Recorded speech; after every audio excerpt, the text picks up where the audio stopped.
திருகோணமலை புத்தர் சிலை விவகாரத்தில் கைதாகிய கசப்ப தேரருக்கு நீதிமன்றம் மீண்டும் மீண்டும் அதிரடி உத்தரவு. பதவி நீக்கப்படப் போகிறாரா சட்டமா அதிபர்? அமைச்சர் வெளியிட்ட அறிவிப்பு.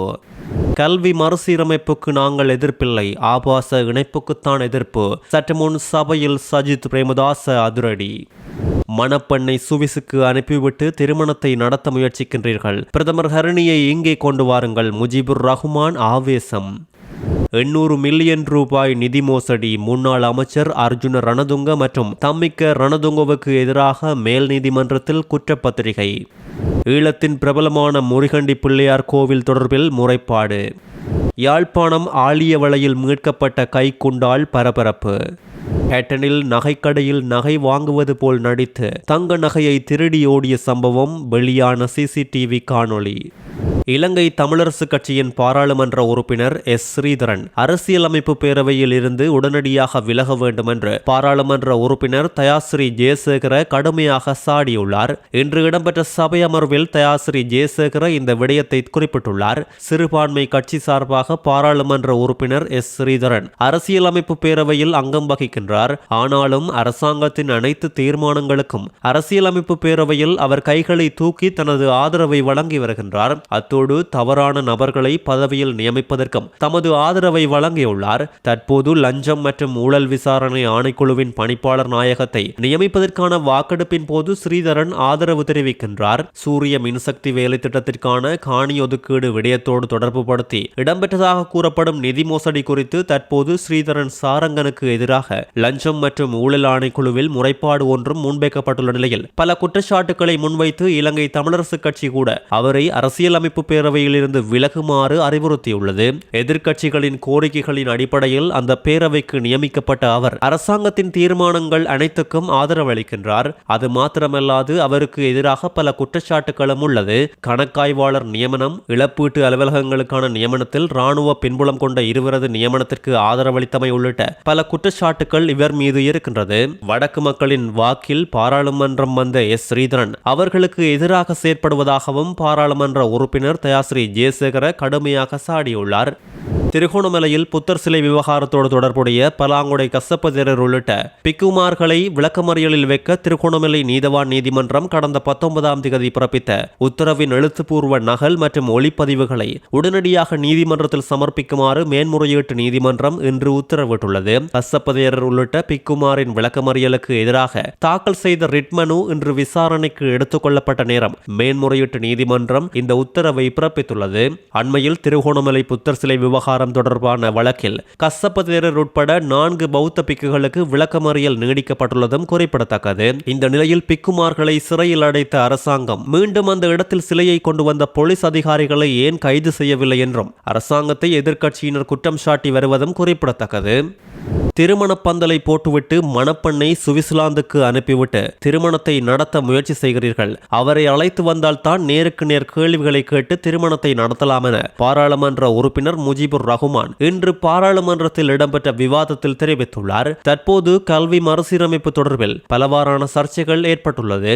6ஆம் தர மொடியூலில் நிகழ்ந்த சீர்கேடுகளுக்கு தயவு செய்து பதில் தாருங்கள். நாட்டில் கல்வி மறுசீரமைப்பில் சர்ச்சை இருக்கும் போது அதற்கான தீர்வு நடவடிக்கைகள் எடுக்காமல் உள்ளீர்கள். கல்வி மறுசீரமைப்பு விவாதம் இடம்பெற வேண்டுமெனில் பிரதமர் கட்டாயம் இங்கே இருந்திருக்க வேண்டும். ஆனால் அவரை சுவிட்சர்லாந்துக்கு அனுப்பிவிட்டு இங்கு விவாதத்தை மேற்கொள்ள நினைக்கிறீர்கள். இது அவரை காப்பாற்றும் முயற்சி. இது எவ்வாறு உள்ளதெனில், ஒரு திருமணத்தை நடத்துவதற்கு திருமண பந்தலை போட்டுவிட்டு அனைத்தையும் தயார் செய்த பின்னர் மணப்பெண்ணை சுவிட்சர்லாந்துக்கு அனுப்பியுள்ளீர்கள். மணப்பெண் இருந்தால் தானே திருமணம் நடத்தலாம். மணப்பெண் இல்லாமல் திருமண பந்தலும் அதற்கான ஏற்பாடுகளும் எதற்கு? ஆகவே மணப்பெண்ணை அழைத்து வாருங்கள் என்று தெரிவித்துள்ளார். கல்வி மறுசீரமைப்பு விவாதத்திற்கும் அதற்கான தீர்வுகளை முன்னெடுக்கவும் பிரதமர் இங்கே வேண்டும் என்பதற்காகவே இவர் இவ்வாறு குற்றம் சாட்டியுள்ளமை குறிப்பிடத்தக்கது. இலங்கை பெட்ரோலிய கூட்டுத்தாபனத்திற்கு சுமார் 800 மில்லியன் ரூபாய் நட்டத்தை உருவாக்கிய குற்றச்சாட்டில் முன்னாள் அமைச்சர் அர்ஜுன ரணதுங்க மற்றும் கூட்டுத்தாபனத்தின் முன்னாள் தலைவர் தம்மிக்க ரணதுங்க ஆகியோருக்கு எதிராக கொழும்பு மேல் நீதிமன்றத்தில் குற்றப்பத்திரிகை தாக்கல் செய்யப்பட்டுள்ளது. இவை தொடர்பான விவரங்களை கையூட்டல் ஊழலொழிப்பு ஆணைக்குழு இன்று கொழும்பு பிரதம நீதவான் நீதிமன்றத்திற்கு உத்தியோகபூர்வமாக அறிவித்துள்ளதும் குறிப்பிடத்தக்கது.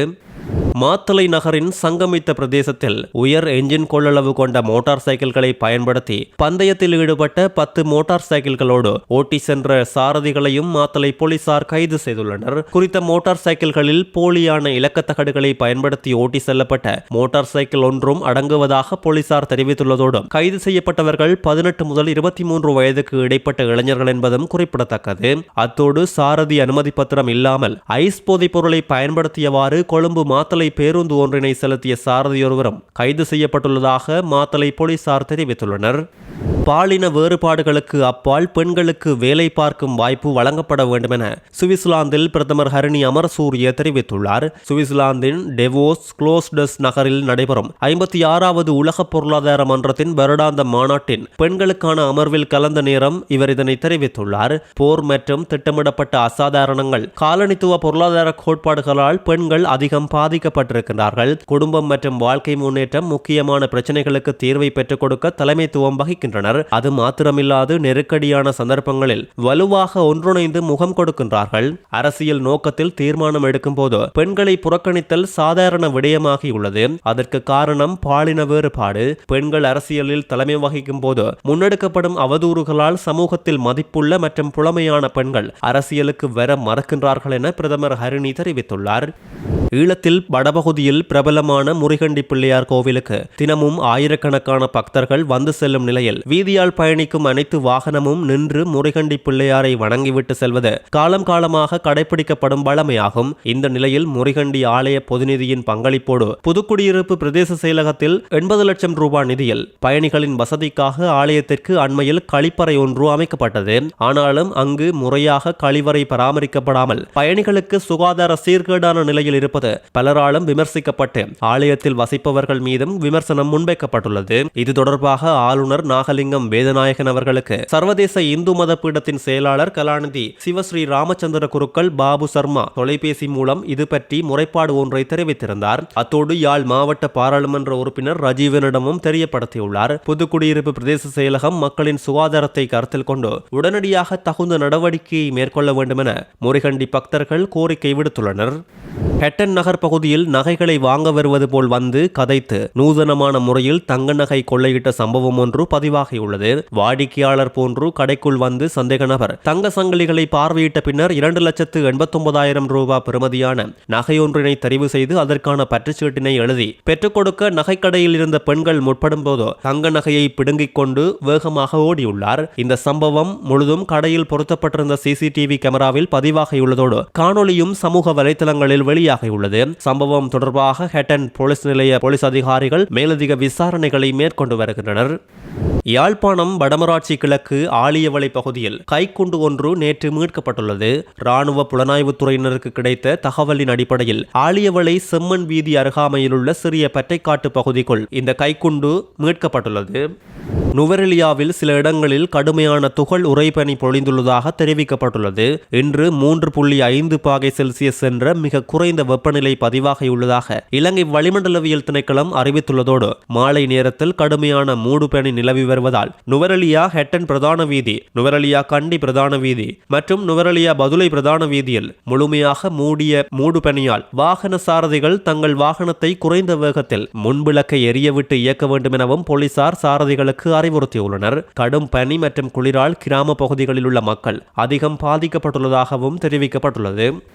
சட்டமா அதிபரை நீக்குவது குறித்து அமைச்சரவையில் கலந்துரையாடப்படவில்லை என்று நீதி அமைச்சர் ஹர்சன நாணயக்கார வவுனியா மாவட்ட செயலகத்தில் இன்று நடைபெற்ற கலந்துரையாடலுக்கு பின்பு ஊடகங்களுக்கு தெரிவித்துள்ளார். சமூக ஊடகங்களில் எந்த வகையான அறிக்கைகள் வெளியிடப்பட்டாலும் சட்டமா அதிபரை நீக்குவது குறித்து அமைச்சரவைக்குள் கலந்துரையாடல் நடத்தப்படவில்லை. சமூக ஊடகங்களில் சில கருத்துக்கள் சட்டமா அதிபர் பாதுகாக்கப்பட வேண்டும் என்றும் சிலர் அவரை நீக்கப்பட வேண்டும் என்றும் சொல்கின்றனர். சில அறிக்கைகள் சட்டமா அதிபர் மட்டுமல்ல நீதி அமைச்சரும் வீட்டுக்கு அனுப்பப்பட வேண்டும் என்று கூறுகின்றன.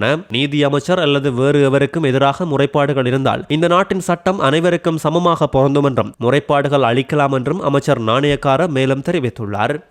கல்வி மறுசீரமைப்பை நாங்கள் எதிர்க்கவில்லை. 6ஆம் வகுப்பு புத்தகத்தில் உள்ளடக்கிய ஆபாச இணைப்புக்குத்தான் எதிர்ப்பு என்று எதிர்க்கட்சித் தலைவர் சஜித் பிரேமதாச இன்று பாராளுமன்றில் விளக்கம் அளித்துள்ளார். கல்வி மறுசீரமைப்பில் இடம்பெற்ற தவறை ஏற்றுக்கொண்டு மாற்று நடவடிக்கை எடுக்காமல் அதனை திசை திருப்பி மறுசீரமைப்பை மேற்கொள்ளவில்லை என சொல்கிறார்கள். கல்வி மறுசீரமைப்பில் உள்ள பிரச்சினை காரணமாக 6ஆம் தர மொடியுள் தொடர்பான புதிய மறுசீரமைப்பு நடவடிக்கைகளை மேற்கொள்ள முடியாது என ஜனாதிபதி தெரிவித்துள்ளார். பிரதமரை ஆபாச வார்த்தைகளால் தூற்ற தனிப்பட்ட வாழ்க்கையை பற்றி கதைக்க எங்களுக்கு விருப்பமில்லை. மறுசீரமைப்பு என்ற பெயரில் கல்வியை ஆபாசமாக கொண்டு செல்லும் நிலையைத்தான் விவாதித்தோம். பொய்யை பரப்பித்தான் இந்த ஆட்சிக்கு வந்தீர்கள். இலவச கல்வியை வழங்க எதிர்ப்பு தெரிவிக்கின்றீர்கள். 41 லட்சம் மாணவர்களை அபாய நிலைக்கு தள்ளும் நிலைதான் உங்கள் கல்வி மறுசீரமைப்பு என்றும் தெரிவித்துள்ளார். உங்களுடைய பிள்ளைகள் வெளிநாடுகளில் படிக்கலாம். ஆனால் இந்த நாட்டு விவசாயிகள் மீனவர்களின் பிள்ளைகள் இந்த கல்வியை தான் கற்க வேண்டும். கல்வி மறுசீரமைப்புக்கு தேவையான உபகரணங்களை வழங்க முடியாதுள்ளது. இவ்வாறு வழங்க முடியாமல் தான் இந்த விவாதத்துக்கு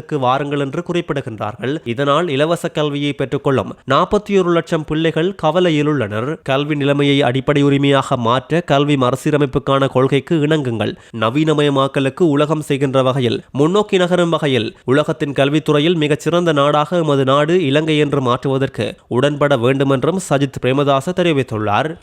ஐநா அபிவிருத்தி திட்டத்தின் பிரதிநிதி அலெக்சாண்டர் டி குருவுடன் பிரதமர் ஹரிணி அமரசூரிய சந்தித்து கதைத்துள்ளார். இதன்போது இலங்கைக்கும் ஐநாவுக்கும் இடையிலான பலமான ஒத்துழைப்புக்கும் வெள்ள நிவாரணம் மற்றும் வாழ்வாதார உதவிகளில் ஐநா வழங்கிய ஆதரவுக்கும் பிரதமர் நன்றி தெரிவித்துள்ளதோடு நாடாளுமன்ற தேர்தலில் மக்கள் வழங்கிய ஆணையின் அடிப்படையில் முன்னெடுக்கப்பட்டு வரும் வேலை திட்டங்கள் தொடர்பிலும் பிரதமர் விளக்கம் அளித்துள்ளார். பொதுமக்களின் நம்பிக்கை, நல்லாட்சி மற்றும் நலிவடைந்த சமூகங்களுக்கான பலப்படுத்தப்பட்ட சமூக பாதுகாப்பு ஆகியவற்றினூடாக தேசம் கட்டியெழுப்பப்படுகின்றது.